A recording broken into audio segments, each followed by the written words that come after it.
Good morning. Good morning. Good morning. You know, I heard that song completely differently, didn't you? How about another hand for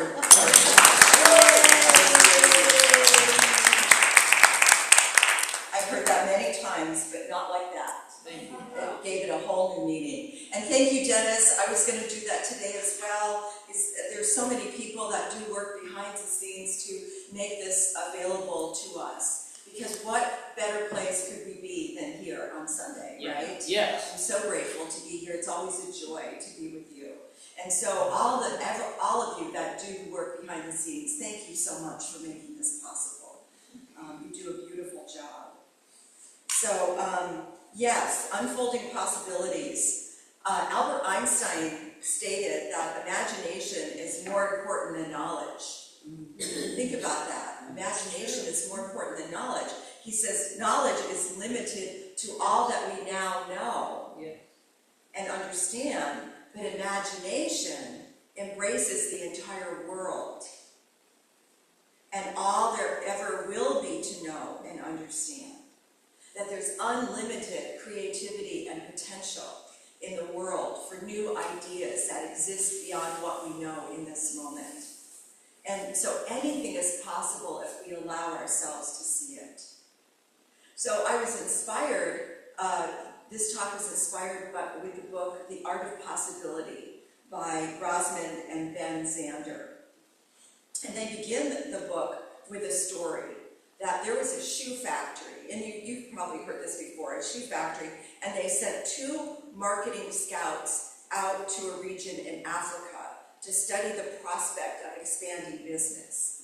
And so one of them sent back a telegram saying, "Situation is hopeless. No one wears shoes." And the other one wrote back triumphantly, "Glorious business opportunity. They have no shoes."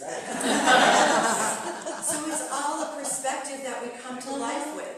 It's all how we see what's in front of us. Are we going to see it and label it and take it on? Or are we going to see it and say, I can see something new here. I can see something different here. To the marketing expert, he saw no shoes. All the evidence pointed to hopelessness. But to his colleague, the same conditions pointed to abundance and possibility. And so we all come with our own story. And our story is wrapped in all of our experiences, all the things we have been told from the time we were little children, all of the experience that we've had, that's our story. So every day, and I love Darcy's idea of waking up new and saying, it's a new day, I'm here, I'm ready, what's next? Just be ready for it and have a new story. Don't tell the story from before, but have a new story. And so, in the Art of Possibility, there's 12 practices, and I'm going to share 3 of them with you. And so, step 1 is that it's all invented. All of life is invented. Right? Just what I said, we've been told the stories of what to believe. And we chose whether to believe them or not. I grew up in a household that I heard the story, there's not enough. There's not enough. We don't have enough. We can't do that. No, we don't have enough of this. What do you think, money grows on trees? So I was told there's not enough. And then last month we talked about the Olympics and those athletes that they were told as a child they had some potential, and if they were lucky, they were with a family that said, you have potential. Anything is possible for you. Let's see where this can go. Then they might have that family, and they might have a family that says, sorry, that's not possible. So it's all about possibility. So I shared about that my mom didn't let me play sports because she was afraid I was going to get hurt. Well, she was afraid of a lot of things, and another one of them was water. And so fortunately, she wanted my sister and I to take swimming lessons so that we would know what to do in the water, because she didn't know how to swim. So she took us to the community pool, and each week we progressed from, I don't remember, maybe dog paddling to learning how to swim, to being able to hold our own swimming. And then my group, the group I was in the, this particular day, was in the deep end. And we were going to jump in and swim across the pool. And so I jumped in, but I had a panic attack. And I think I was feeling all my mother's energy. I just had a panic attack, and I started flailing. And the instructor dove in, and he brought me to the side, and then he sent me back to the other group. How I wish he took a moment and said, you know what? You just had a panic attack. Let's do that again. And have me get out and jump it again and try it. But instead, I was always afraid of deep water. It took me a long time as an adult to get over that fear, but I finally got over that fear. But if he had just taken that moment, so that's what we have, that we have opportunities to believe what we're told, or to say, I'm not going to go there. I'm not going to take that on. I'm going to choose to go in another direction. I'm going to choose to see this differently. The Xanders say, it's all invented. Why not invent a story or framework of meaning that enhances our quality of life and the quality of life of those around us? And that's what we do. When we come up here and ask for prayer, we're asking for the highest good. That here's someone who is ill, we know wholeness. Here's someone who is struggling, we know courage. Here's someone who is without, we know abundance. We are holding a higher story. And that's what we've been taught to do, is not look at the appearances, but hold a higher story, have a greater vision. And so why not imagine a scenario where we succeed? Why not imagine a world that works for everyone? Why not imagine an abundant universe where all is provided? Why not imagine a world where we are kind to each other? Why not imagine living in a community where we respect and honor each other every day? Imagination is everything. We get to imagine that. And spirit is that divine potential moving through us. And as we have that imagination, as we think that thought, spirit is moving through us to make that possible. So, practice number 2, step into a universe of possibility. The Xanders talk about living in a world of measurement, that the manifestations of the world is based on measurement, on winning or losing, on gaining acceptance or the threat of rejection, right? That's how we've been trained, of raised hopes or dashed fears.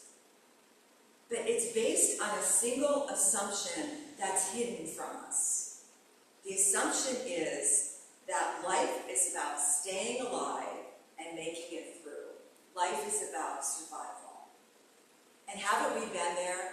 That sometimes we just feel like, I just have to survive, I just have to get through this to get to the other side. It's about survival.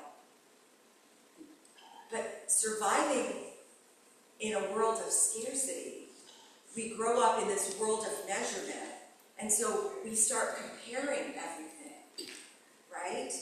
We evaluate children based on their comparison to the other children. We look at ourselves and base our own worth, maybe, on what is the worth of my neighbor. What does their life look like? We measure companies according to how well they're doing compared to the other companies in their field. So we learn that competition is a vehicle to success. And so they say, in the measurement world, you set a goal and strive for it. But in the universe of possibility, you set the context and you let life unfold. You let life unfold. You set the context. I have the intention for a universe of abundance. I have an intention for wellness or wholeness. And you let it unfold. It's not something that we have to do, but we be that. We learn to be that. And we allow Spirit to move through us to be that in the world. They say you're most likely to be successful if you participate joyfully in your projects and your goals, right? That you, instead of thinking that your life depends on meeting this goal, have you ever been there? Oh, how many times have you been there? Where I've got to get this. I've got to make this happen. This has to go through. This project has to finish.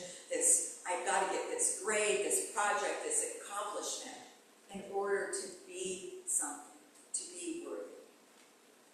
It's not about that. It's about joyfully engaging, because then we connect with everyone around us. Joy is the presence of God. When we're in that presence of joy, we bring God in.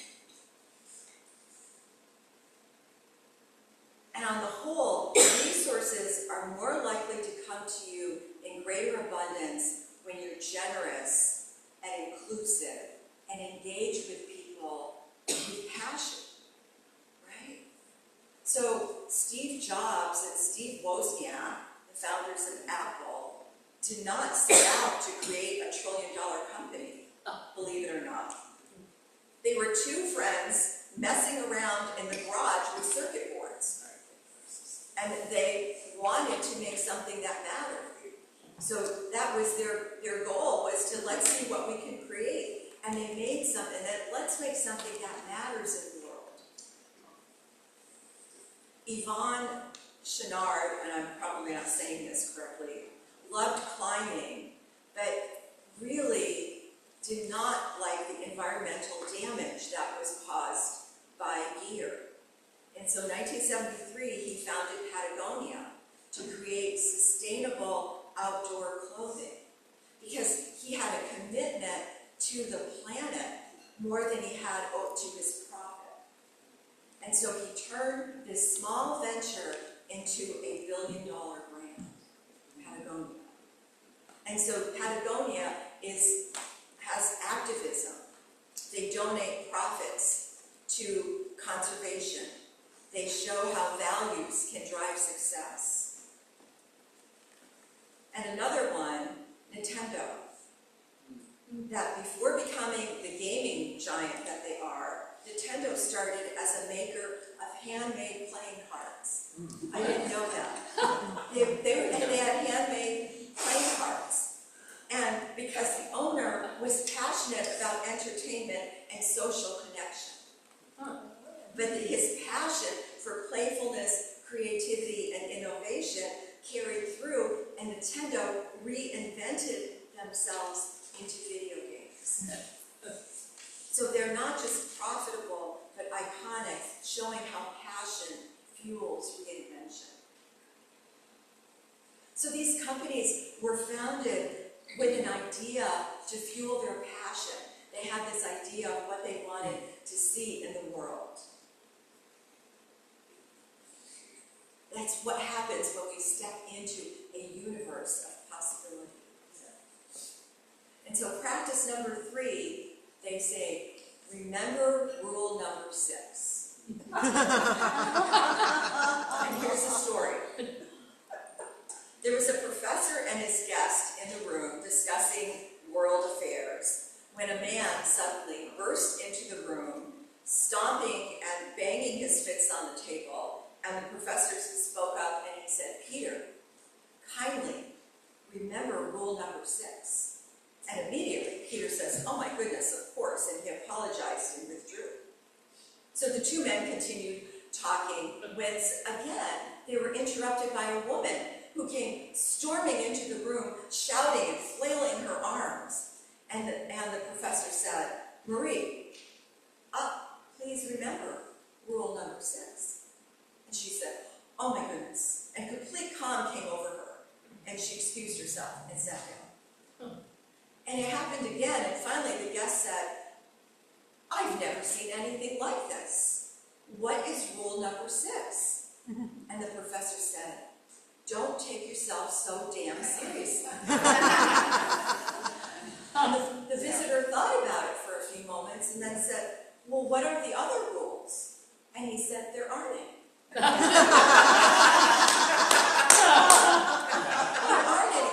Rule number 6, don't take yourself so seriously, because we tend to take ourselves so seriously that, again, we've got to do this or that. We're worried about what someone thinks about us. You know what they're thinking? About themselves. They really don't have time to think about you. Sorry. Everybody has worries and concerns. We're all just showing up to do the best that we can. Everybody wants to do their best. So in this practice of taking things lightly, they have a practice for us. They said, when you make a mistake, throw your arms in the air and say, that's fascinating. So let's try that. You make a mistake and you say, that's fascinating. And so I want to add a couple of my practices to that I do. So if something goes wrong, computer always acts up, or something goes wrong, something doesn't happen, you put your hand on your chin and you say, that's interesting. So can you do that with me? That's interesting. So instead of getting upset, instead of going into emotion, take a moment and just say, that's interesting. And then see what unfolds, then see what happens. Because more will be revealed. And the third one, when someone makes a decision that we don't necessarily agree with and we're puzzled, instead of confronting them and said, were you sniffing glue? Or asking them, why did they come up with that idea? Instead of doing that, just scratch your head and say, I'm curious. Can you do that with me? I'm curious. And then if you're motivated, you can say, I'm curious, how did that idea come to you? But all of that takes the energy out. It takes the emotion out. It takes the conflict out. If we can see life through humor, we see it a little softer, a little easier, a little more grace-filled. And so I was thinking about how humor has been used lately. And in Portland, when the protests first started, and who showed up were inflatable frogs. Our frogs are famous. I was at a retreat in Sedona, and they were all asking me about the frogs. The frogs are famous, and the frogs showed up to show how ridiculous is this. And are you going to arrest an inflatable frog? So other companies and organizations have found humor. Red Nose Day is coming up sometime in March, and it's an event where organizations raise money to tackle poverty, injustice, cancer, and disease, and they wear red rubber noses and raise money that way. And so they found humor in it. They found joy in it. It's all invented. We're making this up as we go along. So why not step into possibility and remember rule number 6? So here's how I see this. As a country, as a society, we've been going down a path that has not been very good for a long time, right? We knew that. There's more concern of profit over people. We've been losing connection with each other while technology is ramping up to take over the world. And so what we're seeing now in the upset is all the things that are coming up to be in the presence of love. All the beliefs, the ideas, the prejudices, they're all coming so we can see them differently. And it's happening, and it's causing a shift in energy and vibration. And I read online this week, someone said, have you noticed people are nicer? That people are opening doors, that people are being kinder to each other. And so I've been bringing you news about Minnesota. So I thought I'd give you an update. You want to hear that? Yeah. So in Minnesota, the hundreds of attorneys volunteered during the surge when all of this was happening with immigration, that they created a rapid pro bono legal network. And now this legal network, it's a system that they can address any kind of issue. They know who to send it to. And all these different people are ready and willing. So they've been working with that. A Minneapolis man and a group of online streamers raised over $280,000 for rent assistance on a Friday. Wow. Through live stream. So all that money is going to go to the organization that will pay the rent for the companies who are about to be evicted because they've lost wages during the federal crackdown. A judge ordered a father to be released and sent home. A court brought 1,100 people more time. And she said that's what it looks like when people make a habit of showing up for each other. And there's still a long way to go. The promise that ICE was going to back down in Minnesota is not true. They are just getting sneakier. They're using drones. They're using unmarked vehicles. The writers that I follow in Minneapolis are asking for prayers in Vermont, for the people in Vermont, because now they're facing the same thing. There's still work to do, and there's still work to celebrate. This is a time to step up. Our prayers are needed. Remember, who do I say to send? Unemployed angels. Send the unemployed angels. Send them to every detention center. Send them to every city. Send them to where there is hurt and pain. Send them to those people who think they have to do this work because they're hurt inside. They're angry inside. They're struggling inside. And maybe that by seeing the light, their hearts will soften. So, this is a post from Substack. I was sitting in my car crying in the Target parking lot. I just got the call. I didn't get the job. Third interview that month. Rejection after rejection. I felt like I'd never catch a break. And this old man knocked on my window. And he startled me, but he had something in his hand. And I rolled down the window, and he said, "Sorry to bother you, dear, but you dropped this." And he handed me a $20 bill. And she said, I'm reading her. I looked at it confused. "That's not mine." And he smiled. "Yes, it is. You dropped it getting out of your car. Have a better day." And he walked away. I knew what he did. There was no 20. He saw me crying, and he wanted to help them, embarrassing me. I sat there looking at that $20 bill, sobbing even harder. But different tears, good ones.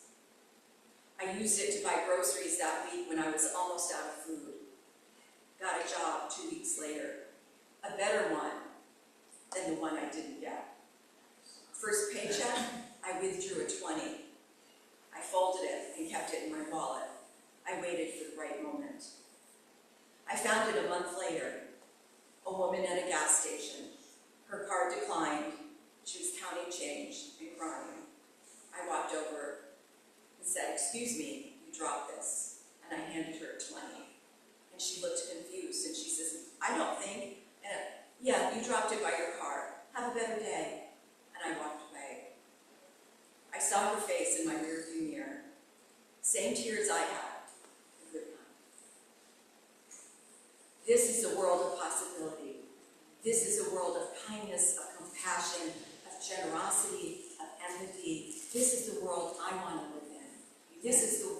are striving for. This is the world that works for everybody. This is our opportunity to live from possibility of what's possible right now. So let's take this into meditation. Oh, take a breath. And if you have tears, they're tears of joy, that your heart is expanding right now. Breathe into your heart. Breathe into your heart. That is love overflowing.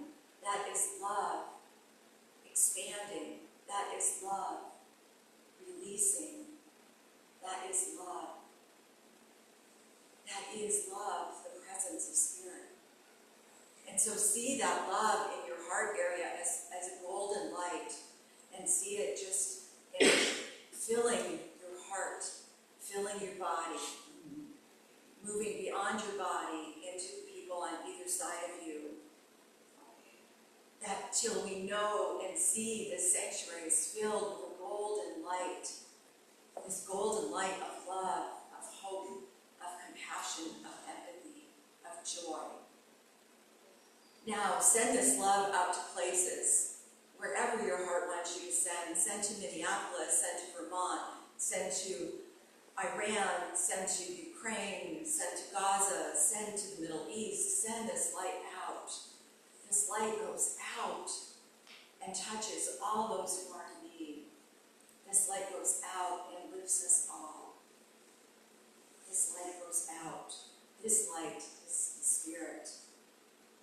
So I know, as we go out into the world this week, we go out in that love and light.